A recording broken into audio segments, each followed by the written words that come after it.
What's up, film world? Thank you for joining us for another episode of The Dark Room, where two blind cinephiles illuminate the sighted. I'm Lee Pugsley. I'm Alex Howard. And we are two legally blind guys who are your host for this podcast, which is for film lovers of all abilities. So, Alex, it's that time of year again. Yeah, it's Oscar season.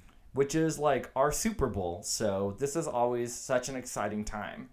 So we're just going to dive right in and have some Oscar chatter. There's a lot of stuff going on right now. Yeah, I had a couple of questions for you, Lee, that I thought would be a good topic of conversation. What do you think about the Oscars making audio description a requirement to be nominated? It would go a long way for accessibility if they made this requirement. I think that that's actually a really good idea. I mean, I would be a big supporter of that idea because in the past, not all Oscar-nominated films have been accessible with audio description. And if you're new here, just to let you know what audio description is, it's a narration track that describes the action of what's going on in a film during moments where there's no dialogue. The best example I can think of an Oscar-nominated movie that did not have audio description that really put me at a disadvantage, and I'm sure it was the same for you too, Alex, was Parasite. Yeah, Parasite and Roma for sure. Oh yeah, Roma was another one, and The Worst Person in the World last year also didn't have audio description either. Yeah, I think it's a big problem with the international features, which I know, there's some debate about. With Roma, there was audio description in Spanish, and is that enough? Which, you and I don't speak Spanish, so we would love it in English too. But, like All Quiet on the Western Front this year did have it in English, which was awesome. I think all the Best Picture nominees this year have it. I think the only movie in a major category that doesn't have it is To Leslie. But besides the international features, which most of them don't, all the other ones do. Yeah, which is really great. I think that this year, the audio description availability for the Oscar-nominated films has increased compared to other years where it was really hit or miss. And once again, I think that the international films have a ways to go with audio description. But going back to your initial point about should films be required to have audio description to receive an Oscar nomination, at least for the Best Picture nominations, I think that would be a really nice step towards inclusion and accessibility. I mean, I know that I think, is it next year that they're starting, they have to have a certain percentage of involvement from cast or crew from diverse backgrounds in order to be qualified for the Best Picture race. Is that correct? Oh, I did not hear about that. Yeah, they had announced that, I believe, in 2021. And I think if they're moving forward with that to try to make things more inclusive, I think that it would be a good idea as we're moving forward to require the Best Picture nominees to have an audio description track. Because, at some point in time, it would be great to see more Academy voters in with all sorts of abilities. There could, why not have a blind or low vision Academy voter, or a few of them, and why not have some deaf Academy voters and people of other abilities as well, right? Yeah, and I think that a whole other issue for another episode would be the issues of screeners not having audio description, which is why I'm no longer a Film Independent member. It's also why I saw most of these movies in theaters, so that I didn't have to worry about, oh, my friend has a screener of it, I can watch it, but I won't be able to watch it the way I want to watch it. So I think making the screeners accessible would go hand in hand with having AD available for these movies.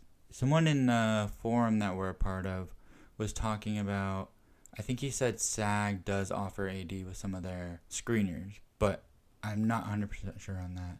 Another interesting thing in the forum that we saw in the last couple of days, our friend John Stark said he does YouTube reviews, and he reviewed one of the Oscar short films, and it didn't have AD, and then AD stands for audio description, in case anyone doesn't know, and the filmmakers actually reached out to him and made a track for him, and I feel like that's the way to go. If there's any movies that we want audio description for, we should be reaching out to the directors or the cinematographers. Everyone's on Twitter now. So if you message someone involved with the movie, I feel like that's the best way to go about it, as opposed to contacting the studio where your tweet or whatever wouldn't get to anyone. Yeah, I think that's a really cool thing that happened for John, that the filmmaker actually created an audio description track just for him. And, if I was a filmmaker and someone reached out to me expressing their interest in wanting to fully take in the work that they have done, and if there was a way to make it more accessible for them, I would be flattered and I would totally be down to do that. I think that's a really high compliment. And I think it also just, once again, reminds people that individuals who are blind or low vision do also enjoy movies and want to get as full of an experience as possible too. Yeah, and I think one more point on this topic before we move on. I think the biggest complaint people would probably have for requiring an audio description track, they would say, oh, it's more expensive to make that. And while, yes, I agree, I think doing an Oscar campaign in itself is very expensive. I mean, I heard that you have to pay to even be in the Oscar screening room, the app that they use for all of their screeners for the Academy. So I think if you're making an Oscar campaign and a push, if you're not a movie like To Leslie, where you went an unconventional route to campaign, I think you have the money to make an audio description track. Yeah, I would agree with that. And I mean, but for those who might not know, it is actually quite expensive to make an audio description track. It's something that I used to think was just like, why don't people just do this? And there still really isn't a reason why it can't be done, especially if you're a big studio. But if you are a smaller independent production company, then yeah, it does cost a fair amount. I don't know the exact figure on that. I'd have to research that, and that would be a good thing to explore in a later episode. Yeah, we will definitely get more into that. There are grants you can apply for to get, tracks, things like that. But yes, there is a cost associated. But, I think it would be worth it. Another question I have for you, Lee. There are only 2 films nominated this year that are under 2 hours for Best Picture out of 10. And that's Banshees and Women Talking. And there's only 3 that are under 2 hours and 15 minutes. And that's Top Gun Maverick is the third one. And do you think they should start bringing back the intermission like they had, way back when, with Sound of Music, all that kind of stuff has an intermission in the middle? If we're sitting in a 3-hour, 15-minute Avatar movie, should there be a 15-minute intermission in there, 10 minutes so we can go to the bathroom, all that kind of stuff? I would personally love if they brought back intermission, because it gives people a chance to get up and go to the bathroom, and concessions could probably make more money because maybe people would be hungry and they would want more popcorn, or they'd want to get, some kind of candy or something. But also, you could play the score during the intermission, and I think that would really illuminate the scores that are really beautiful for a lot of these movies. I mean, you think about it back in the 50s and 60s when they did have Sound of Music or My Fair Lady or any of those movie musicals or even some epic films. They had those intermissions and you got some beautiful orchestral pieces in there. So even if you didn't want to actually leave the theater, you could just sit there and take in the score. And I think that would be a really nice nod to composers as well. What are your thoughts? I didn't even think about the score part of it. That would be really cool, actually, especially you and I using audio description. The score isn't always as prominent to us because we're hearing someone talk in our ear, when the score is going. So the score doesn't always stand out to me as much as normal, but if it was playing during the intermission, that would be awesome. Now, on the other hand, though, I wonder if an intermission would take people out of the movie, too. Because there's something to be said about just sitting in a 3-hour movie and just having a fully immersive experience where you're not being brought back to reality for that duration of time. And there is something that's kind of cool about that. But let's be honest, over 3 hour movies are just really long. And if it's not paced well, it can drag too. Yeah, I mean, I would say I would love an intermission if it's like over 240. Yeah, so I mean, this year that would include like Avatar, Way of Water, Babylon. What else was over 3 hours this year? I'm not sure which ones were over 240, but I know like Tar and Triangle of Sadness were both close to 2.5 hours. Fablemans was 2.5 hours. Most of them were pushing up against 2 hours 30 minutes. Right. Oh, Black Panther was like 2 hours and 45 minutes roughly. Yeah, something like that. And Tar was actually 2 hours and 41 minutes. So that was close to the 3 hour mark. But personally, I think that a good length for a movie would be between an hour and 45 minutes to 2 hours and 15 minutes. Yeah, I mean, I think it really depends on the movie, right? Like Endgame is like 3 hours, and I mean, I wouldn't want any of that cut. But I think, yeah, I mean, generally, if I see a movie, it's 2 hours 20, 2 hour, 2.5. I'm like, oof, get ready to sit in this movie for a long time.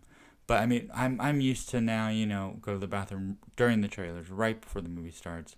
I haven't had to leave a movie to go to the bathroom in a long, long time. Yeah, I think you hit it on the head. Generally speaking, the most comfortable length for a movie is between an hour and 45 to 2 hours and 15 minutes.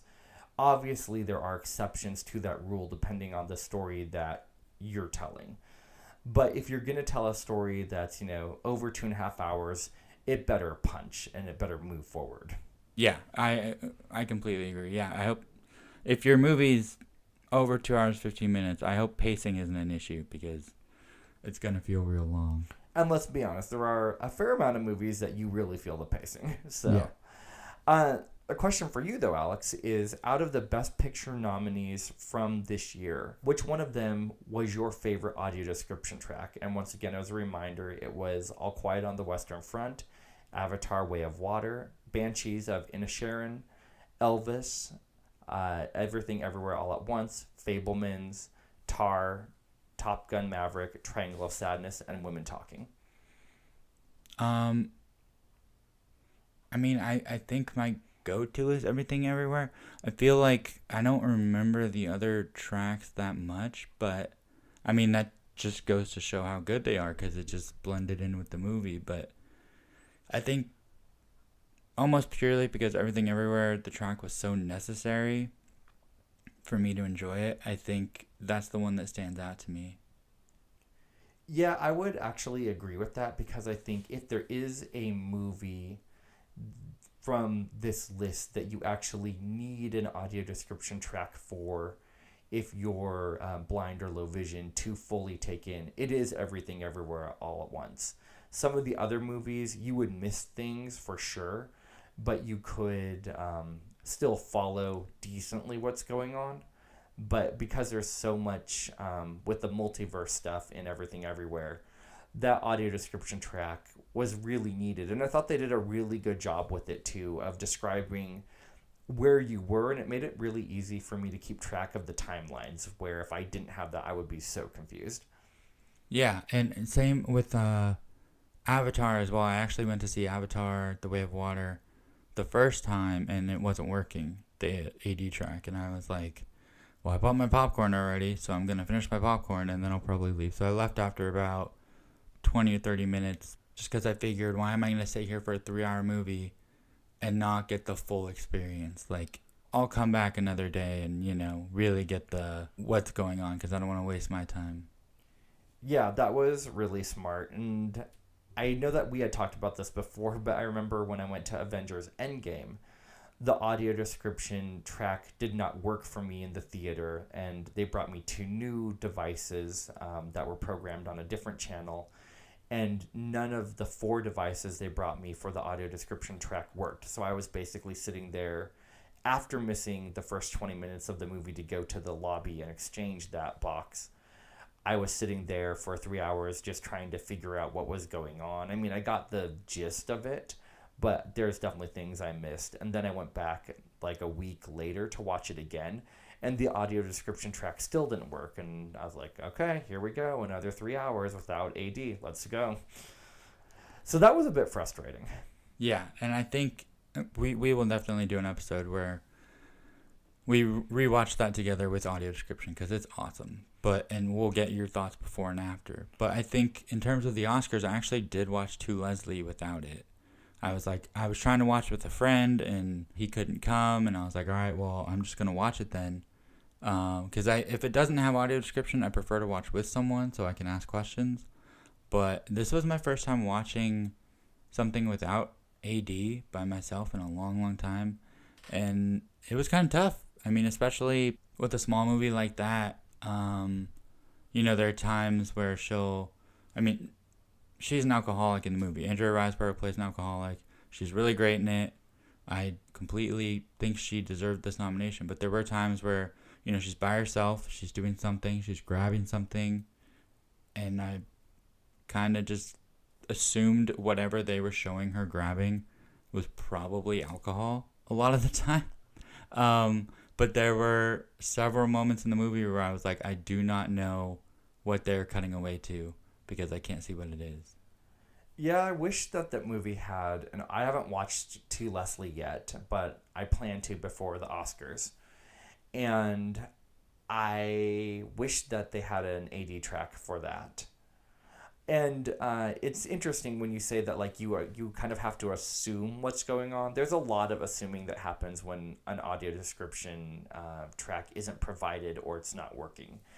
You just kind of sit there and you're just like, I think this is happening and I hope this is happening, but I'm not 100% sure. Yeah, and I know when that's happened to you, you said you look it up on Wikipedia or something after, right? Yeah, so what I do when the audio description doesn't work for me or there's no audio description track is I will look up a plot summary on Wikipedia just to make sure that I have all the details filled in. Or I'll go to YouTube and type in like To Leslie plot summary or something and try to find someone who can break it down just to make sure that I caught the gist of what was going on and to see if there were any major plot points that I missed out on. Yeah, and I figured like little moments, little cutaways like that wouldn't be in the detailed description, but I feel like I got the gist of, what was going on. Another audio description track I want to call out for the Oscar-nominated movies is All Quiet on the Western Front, which is an international film, German, right? Yeah, and it did wonders at the BAFTAs the other day. What did it win, 7 out of 11? 7 out of 14, I believe. We'll get to that in a moment. But yeah, no, that was crazy. I mean, it has some momentum now that I wasn't expecting it to have. But in terms of the AD track specifically, I thought they did a really good... First of all, I was happy that they even had one since it's an international film. Oh, yeah, because for people that don't know, if it has audio description and it's international, they have to do dubbing as well over, they can't just read the subtitles with the same voice. If there's a woman talking or a male talking, they need to pretty much do a full dub track and an audio description track. So it is more work. And I thought that it was a very good track as well. Like, I was able to reasonably keep track of the characters because of the different voices they used, and also they did a really good job of describing the war scenes as well. Oh, yeah, I agree. And did you notice there were a couple times where the describer actually would say the dialogue or read the subtitle? There were a couple times where they didn't dub it, and he was just like, this guy says, blah, blah, blah. I think it was around the time they saw an ad in the window or something, and they had to, which is cool that they even, there's one point in the movie where they're walking through town, and they see an ad in the window, and the ad in the window kind of comes up a couple times. I think he's missing his girlfriend or something. And so it was cool that not only did he describe the ad, but then, he has to describe what the ad says because it's in a different language. And then, every time he thinks about it, he has to bring it up again. Yeah, I do remember that. And I thought that was really cool. So for anyone that's out there that worked on any audio description track for the Best Picture Oscar-nominated movies, I commend you for doing a really solid job this year of making those movies accessible and for just doing really good audio description tracks for those of us that wouldn't be able to fully enjoy the movies otherwise. Yes, thank you guys so much for all of your hard work. And Triangle of Sadness was another great track too, because that movie's nuts. they did a great job on all the movies this year. But yeah, Avatar, Everything Everywhere, All Quiet, and Triangle of Sadness especially were probably a little more complicated tracks than the other movies. I would totally agree with that. So yeah, moving forward to the Oscar race for this year, there is a lot of interesting stuff happening, and some of my thoughts on what was going to be our front runner or who was a lock have changed now. So we should definitely talk about that as we get into maybe some of our predictions and everything. And also, for those of you listening, this podcast is being recorded before the Producers Guild Awards have been announced and before the SAG Awards have been announced. That will also change some of my predictions, but I will kind of give you my take on that as we go. Yeah, I think it's great that we're recording this kind of between. We had the BAFTAs and the DGAs this past weekend. This upcoming weekend is the PGA and the SAG. So at least we got some of them out of the way, so we have some kind of idea of what the potential winners could be. So we're just going to start, we'll maybe help you guys out a little bit if you're doing an Oscar ballot poll at work or something. We'll kind of give you our take on some of the big categories and what we think is going to win in those. And we'll also give you kind of some of our commentary along the way and maybe some disappointments or some surprises that came up in each of those categories too. So let's jump into some predictions and kind of give our thoughts on where the Oscar race is at. Yeah, so best original screenplay, we have Banshees of Inisherin, Everything Everywhere All at Once, The Fabelmans, Tar, and Triangle of Sadness. And I would also like to note that this is the first time ever that all of the directors who are nominated for Best Director also got a screenplay nomination, which is shocking to me because I feel like in your head, like that must have happened before, but I guess not. Yeah, that is crazy. I mean, I'm sure it's happened before, but I didn't even think about that correlation. Good on you for catching that. Were there any screenplays in this category that you were surprised got in, or was there a screenplay that you wish would have made it in? For Best Original, I don't think so. I think this is pretty much the list I would have chosen too. Yeah, I agree. I feel very content with it. There wasn't really any surprises for me. I do think that if I had to predict right now, I would say Everything Everywhere All at Once is going to get the win. But I also think that Banshees of Inisherin is a close second. Yeah, I would say I think Banshees is going to take it. If I were picking, I would say Everything Everywhere. But I don't think Martin McDonagh is going to win director, so I think they're going to give him screenplay. You know what? That's a very valid point, and I think that actually might sway me over to Banshees as well. And the Academy loves Martin McDonagh, too. Like, he won for 3 Billboards. Did he win for In Bruges? I'm not sure, but he should have. Yeah, he should have. I know that screenplay was nominated. And I will say this, though. If Everything Everywhere All at Once wins the Writers Guild Award, the WGA, then I will reconsider for Best Original Screenplay. Yeah, and I think Tar's another strong... I don't think Tar's going to win, but that's a very strong screenplay, especially considering it's pretty much her talking for the first 20 minutes in the movie. Pretty much a monologue. So, I mean, that's amazing writing.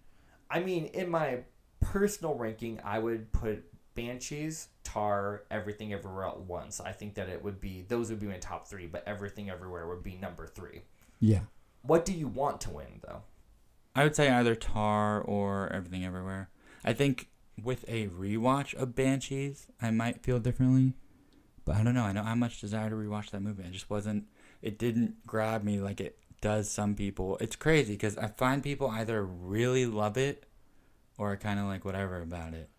Yeah, I was in like the really love category, so I would say that the movie I want to win this award would be Banshees, and I think it's going to win as well. So yeah, what about Best Adapted Screenplay?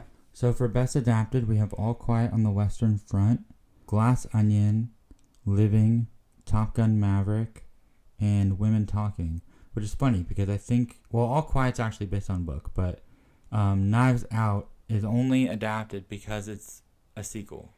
Yeah, that is also really interesting. Were there any surprise nominations in here for you, or any movies that you were hoping would make it into the adapted screenplay category that didn't? I can't think of any that didn't make it that should have. I'm kind of surprised that Top Gun did, just because when you think of that movie, I mean, it's a visual spectacle. It's so many great things, but screenplay is not something you would think of right away. Yeah, it's true. I mean, I think it's just because the passion for Top Gun Maverick was so strong. And I don't think people were expecting the sequel to be as good as it was. So I think they're just trying to find areas where they can award that movie, or at least pay it its recognition. Mm-hmm. I think my personal favorite in this category would be Women Talking. But I feel like they're going to give it to... after the BAFTAs, I feel like they're going to give it to All Quiet. Yeah, I agree with that. No questions asked. Women Talking is my favorite screenplay in the adapted screenplay category, and it should win this award. Unfortunately, it's not going to, and after the BAFTAs, I will also predict All Quiet on the Western Front to win this award. It will be interesting, though, because I don't think it's eligible, or I don't think it was nominated for the Writers Guild Award. So, depending on what wins in the Writers Guild Award, that could make this race very interesting too. Well, we'll see how the WGA goes. I could see them also giving it to Rian Johnson for Knives Out, because I love that movie, but I feel like coming up with that kind of story is awesome. I could see that. I wouldn't be surprised if that happens. I think at this point that still would not be my Oscar pick or prediction. But I would not be surprised. It seems like a very WGA sort of choice too. Yeah. Okay, so then we get into Best Supporting Actress, where we have Angela Bassett for Black Panther: Wakanda Forever, Hung Chow for The Whale, Carrie Condon for Banshees of Inisherin, Jamie Lee Curtis for Everything Everywhere All at Once, and Stephanie Hsu for Everything Everywhere All at Once.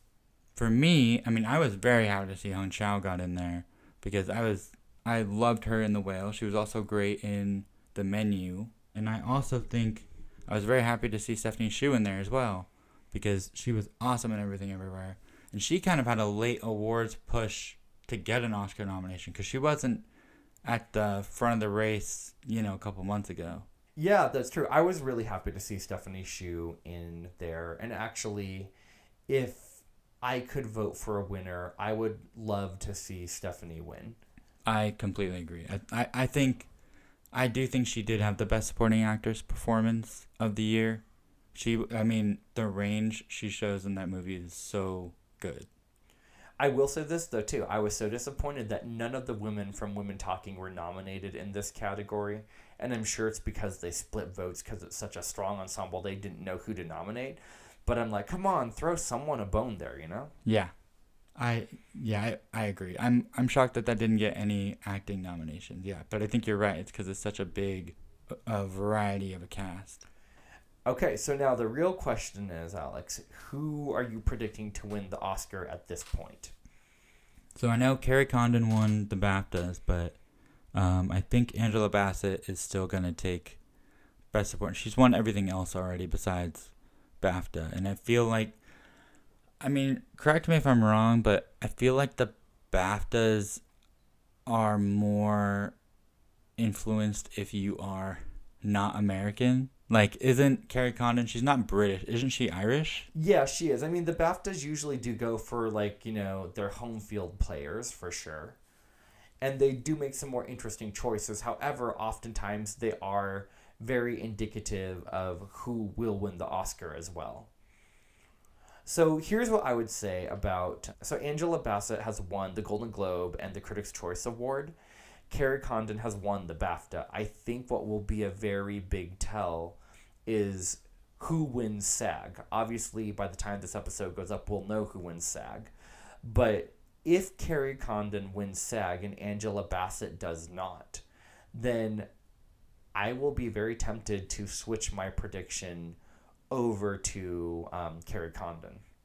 I agree. And it's that, like we said, if our choice, it would be Stephanie Hsu. But I do think she and Jamie Lee Curtis will split votes. So I don't think either of them will win. It's crazy. I feel like in November or December, everyone was saying Jamie Lee Curtis was the front runner. Definitely. And now I feel like she's almost in last place. She might be 3. I guess it doesn't really matter, honestly, because it's really a two-way race we have right now. Mm-hmm. The other thing, though, I think about Angela Bassett, I thought her performance was very good in Wakanda Forever. But the Academy sometimes has a bias towards superhero movies. I mean, granted, Black Panther, the first one, did get nominated for a fair amount of awards and did really well. But Wakanda Forever did not have the same awards pull as the first movie. So the superhero bias could work against Angela Bassett's chances of winning. And if everyone loves Banshees as much as it seems like they do, and Banshees is not going to win Best Picture or Best Director, they may want to award it somewhere else too. And Carrie Condon is in a Best Picture movie where Angela Bassett is not. But once again, what I will say is if Angela Bassett wins the SAG Award, I will still predict her. If Carrie Condon wins the SAG Award, then I will probably shift my interest over to her for prediction. And if neither of them win and it's someone else, then I don't know. I'll have to think about that one. So then, for Best Supporting Actor, the nominees are Brendan Gleeson for Banshees of Inisherin, Brian Tyree Henry for Causeway, which that was a shocker that he got in there. That was a shocker. I'm happy for him. I thought he did a very good job, but I definitely did not see that coming. Yeah.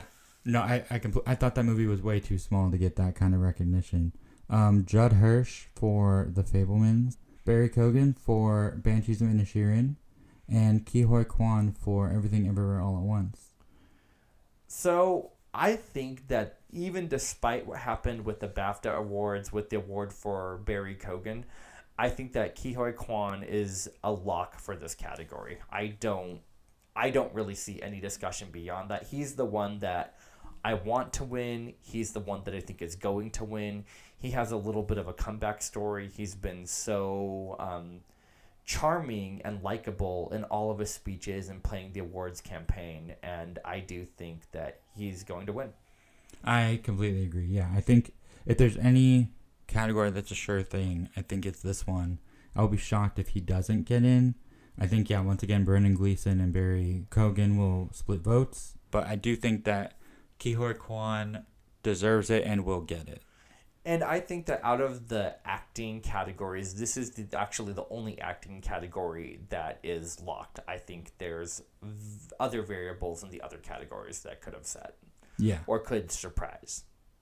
But yeah, I guess we can move on now to Best Actress. Yes, we're going to move on to Best Lead Actress. It will be very interesting to see who presents this one, considering Will Smith is not allowed there.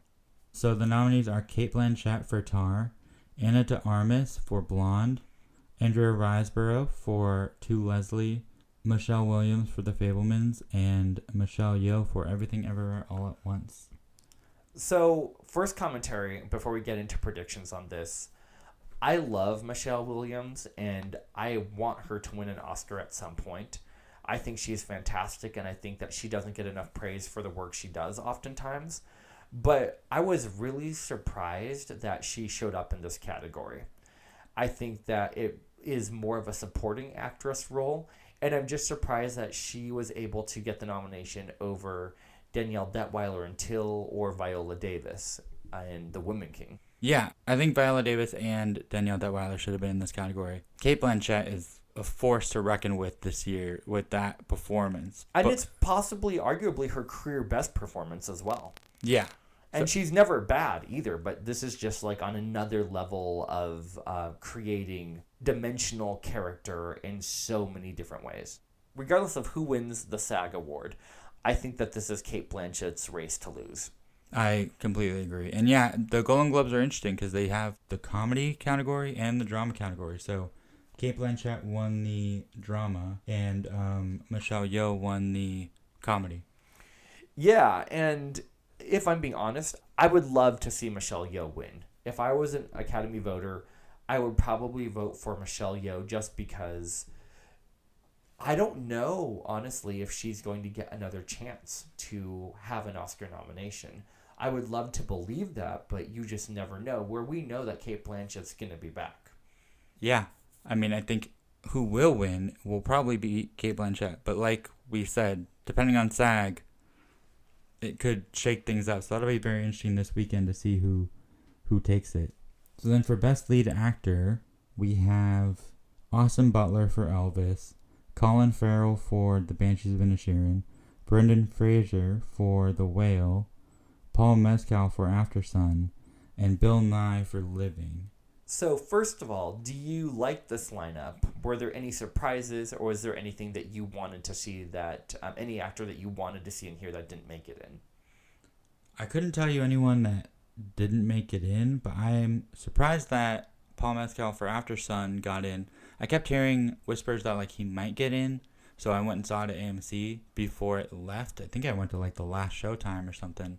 But once again, that's a small movie just like Causeway with Brian Tyree Henry that I was like, wow, this is cool that they're getting recognition. I guess I'm not like super surprised that Bill Nye got in for Living, but maybe a little bit. Yeah.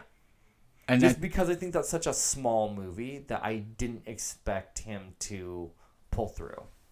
So who do you want to win and who do you think will win? So this is tough now because, yeah, at the beginning of this campaign, I was predicting Brendan Fraser to go all the way. When I saw that momentum wasn't as strong with him and it seemed like Colin Farrell was kind of like stepping into the front position, then I was on the Colin Farrell train as far as like what I thought would happen. But now I actually am predicting Austin Butler to win. Wow. Because if we think about it, like in the last like 20 years, the Academy loves people or actors that play real people. You think about like Rami Malek or Jamie Foxx, Eddie Redmayne, Leonardo DiCaprio, and the list goes on. All of these people, Colin Firth for The King's Speech, all of these people have played real life people in a biopic sort of thing.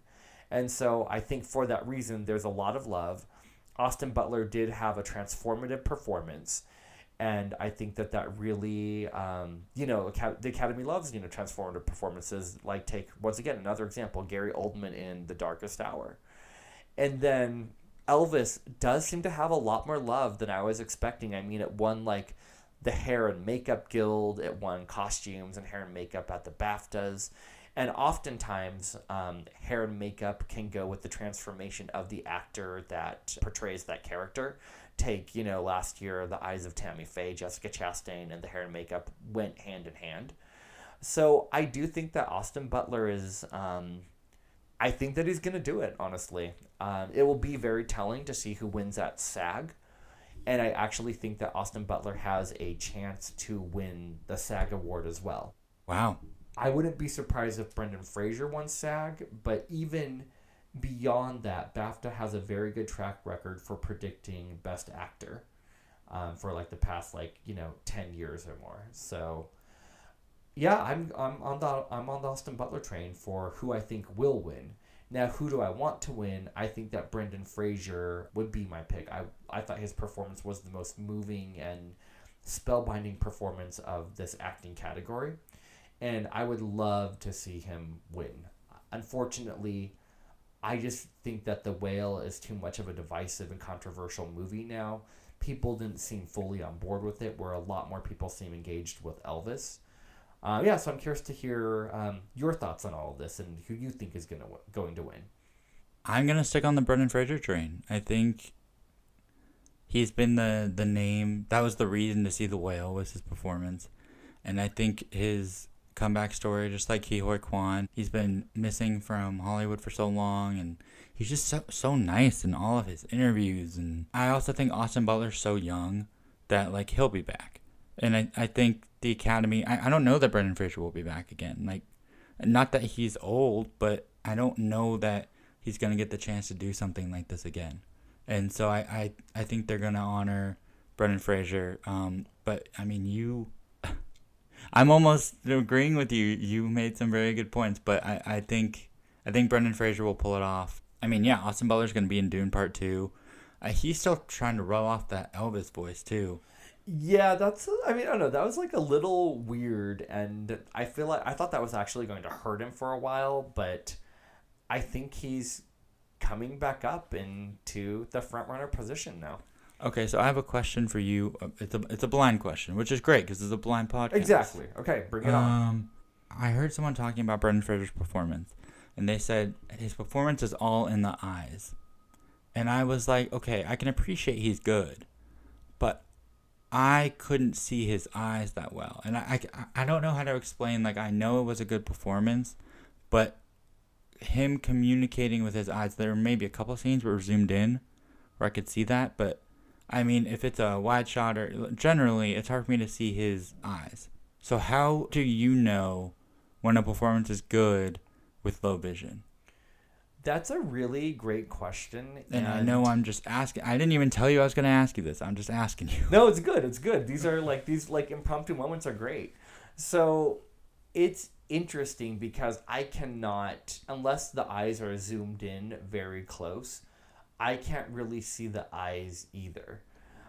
But it's kind of, this is going to sound weird, but it's just kind of like a vibe that you get, I guess, where you can just tell that this is a very accomplished performance and there's something going on internally in this character's mind and in his head.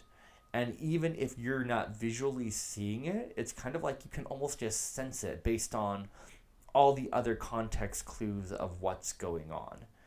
And the fact that for both of us that Brendan Fraser made us feel something deeply without us being able to see his eyes and to see the story and the emotion that was conveyed in his eyes, I think that really speaks to the caliber of performance he gave too.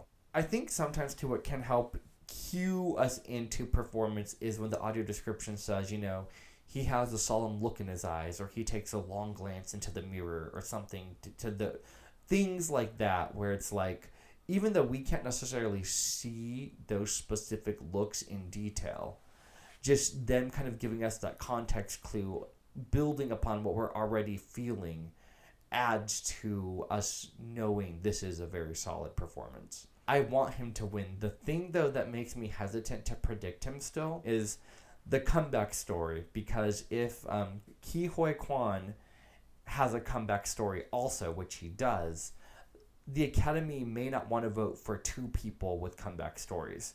So that could potentially hurt one of them, and more likely it could hurt Brendan Fraser. And then the other thing I was thinking about is Austin Butler is in a Best Picture nominated film. And oftentimes there's a correlation, not all the time, but oftentimes there can be a correlation between the Best Picture nominations and the actors that are in them too. Yeah. I always forget that, and you are completely right. But you're sticking with Austin Butler. I'm going to ride Austin Butler till, the end of this race now, as far as like him being my winner for predictions. And you're sticking with Brendan Fraser till the end? Yeah. Yep. Let's do it. And even if Austin Butler wins the SAG award, you're still going to stick with Brendan? If Austin Butler wins the SAG award, then I'm changing teams. Okay. There we go. Fair enough. So for Best Director, you ready for this? Yes, I'm ready. Let's go. Okay. We have Martin McDonagh for Banshees of Inisherin. We have the Daniels for Everything Everywhere All at Once. Steven Spielberg for The Fabelmans. Todd Field for Tar.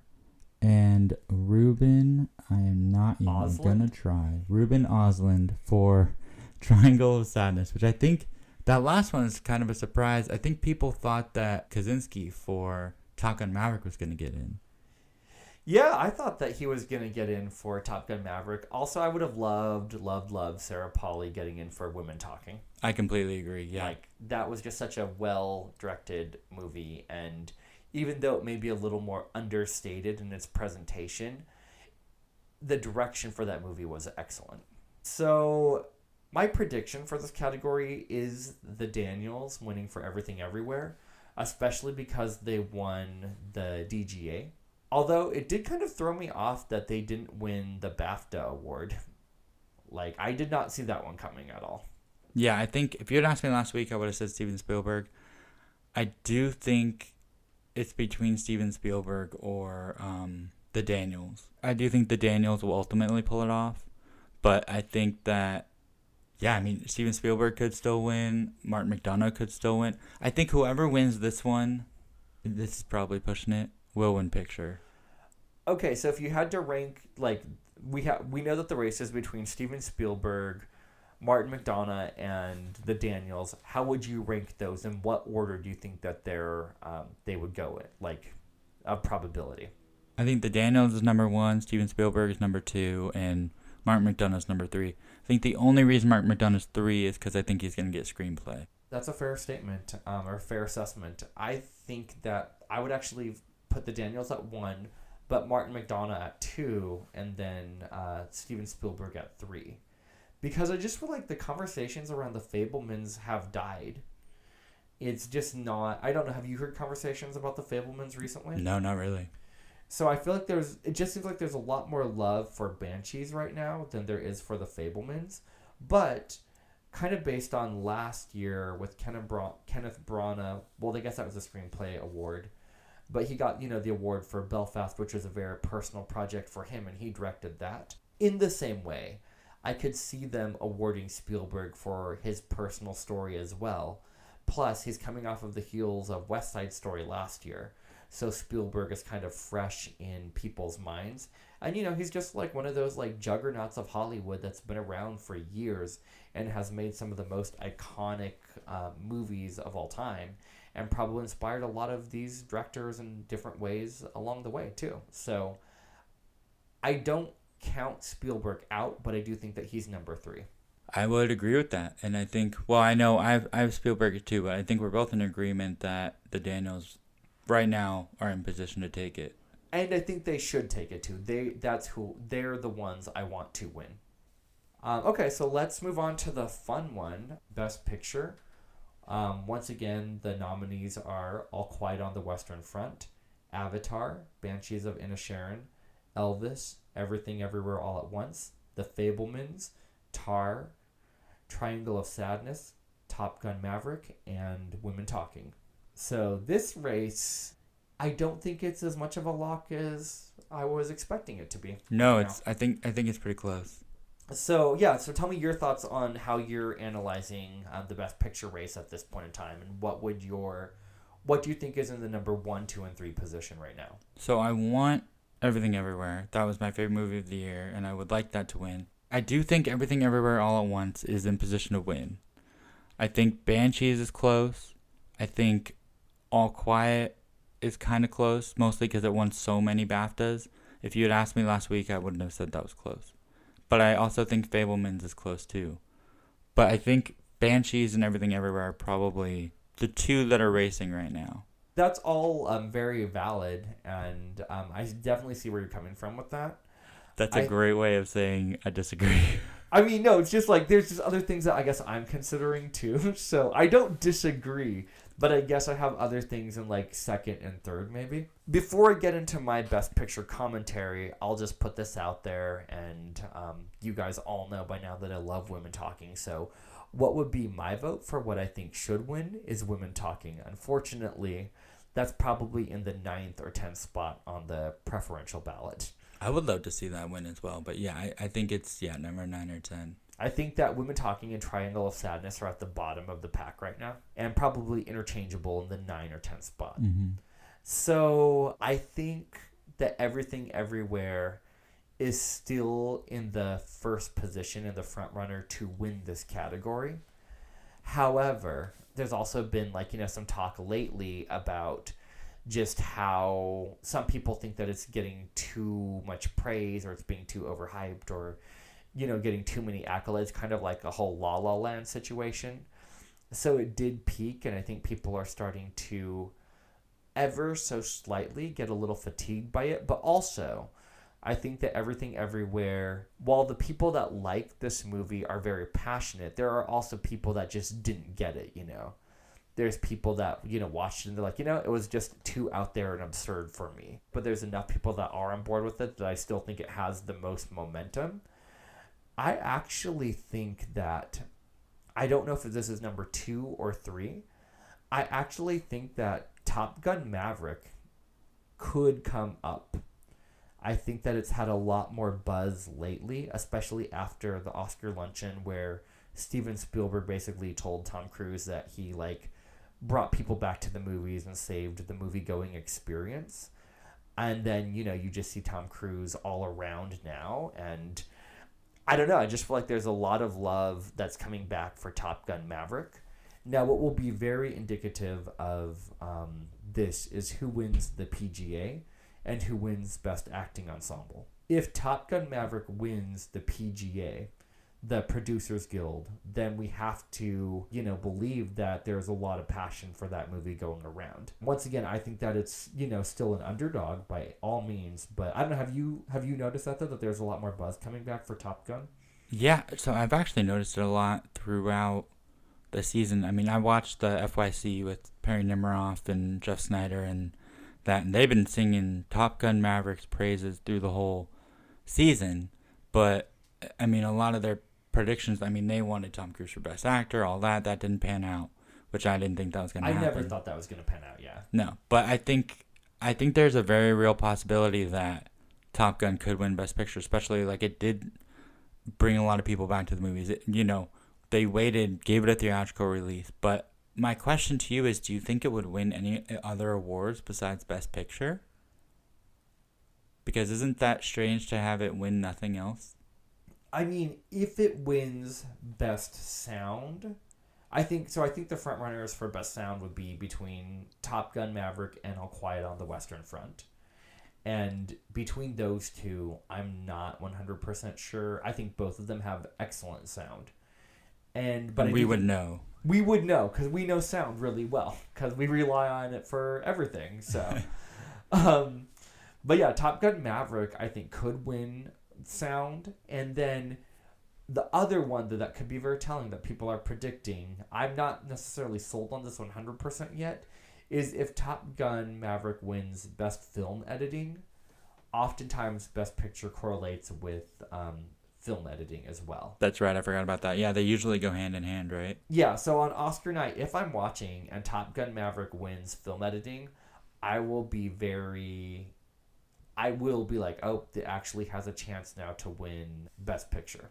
So, I don't know, it's just interesting because I never thought that I would be putting Top Gun in my top 3 contenders for Best Picture, but it's actually up there in the 2nd or 3rd position now.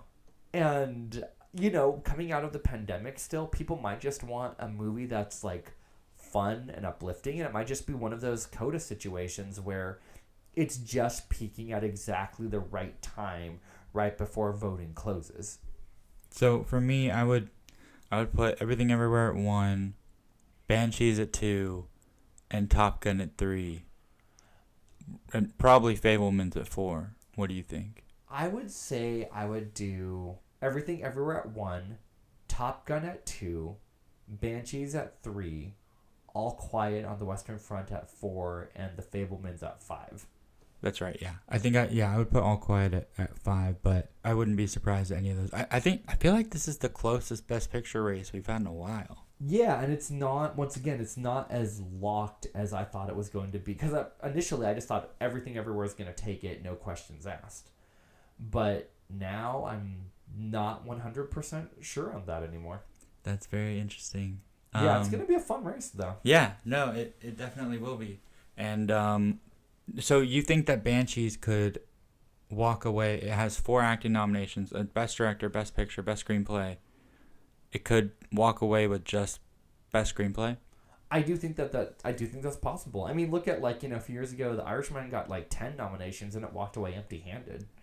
That's very true. Now, granted, I think there's a lot more love for Banshees than there was for The Irishman as well, so I do acknowledge that. But I think that Banshees will win something. I just don't think it's going to perform maybe as well as people are hoping for. Yeah. And once again, for Best Picture, it will be very indicative what wins the Producers Guild as well. If Top Gun doesn't win the Producers Guild, I'm probably going to put it a little lower and just fully ride Everything Everywhere All at Once to, the opening of the envelope at the ceremony. So yeah, I would keep an eye on our Instagram, and if there are any changes to our predictions, maybe we'll do a little story and tell you guys what our changes are. But yeah, right now I think we're predicting Everything Everywhere All at Once to take Best Picture. So before we wrap up, Alex, I just wanted to ask you a few fun questions. If you could give any movie a nomination that has not been in this year's crowd of movies, what movie would you choose and what nomination would you give it? Oh, definitely Danielle Detweiler for Till. Her performance was so good. I was blown away by that. And I mean, I didn't think that movie was going to be for me, and I really liked that movie. Nice.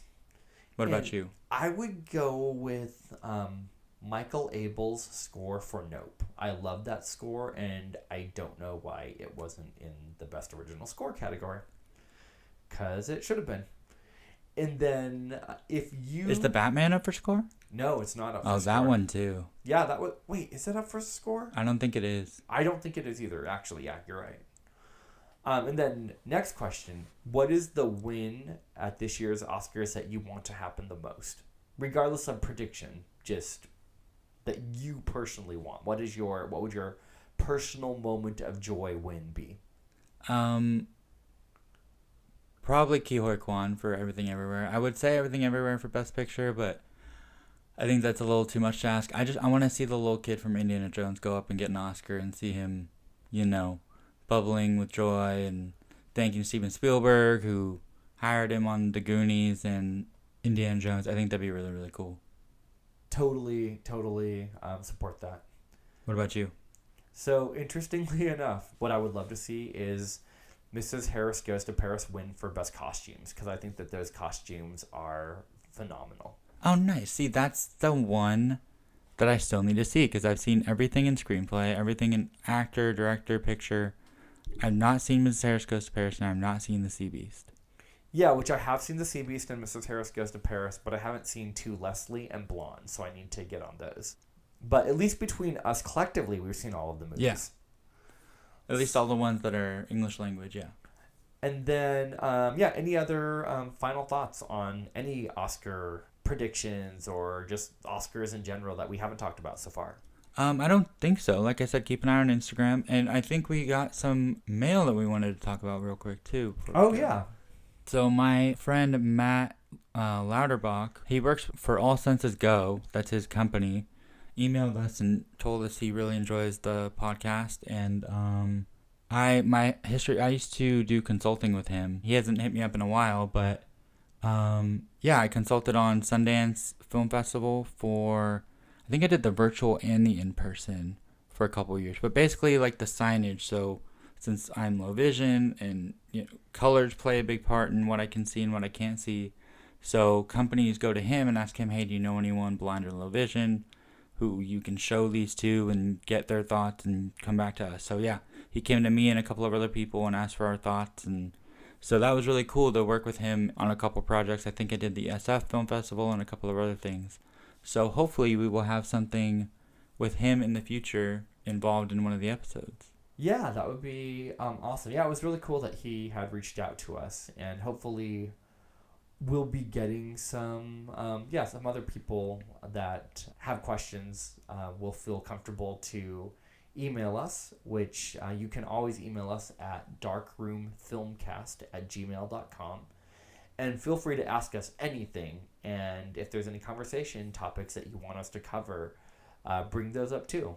Anything to add to that? Yeah, literally, like we've mentioned before, any questions about eyesight or movies or anything like that, feel free to email us. And our Instagram handle is the same, right? Darkroom Filmcast. Yeah, so follow us on Instagram for updated Oscar news, and feel free to email us with any questions. Yeah, well, thank you guys so much for listening. And once again, this is going to be an exciting Oscar race this year. Hopefully you guys will all enjoy the ceremony and you'll win your Oscar pool. And hopefully there are no slaps this year. Hopefully not.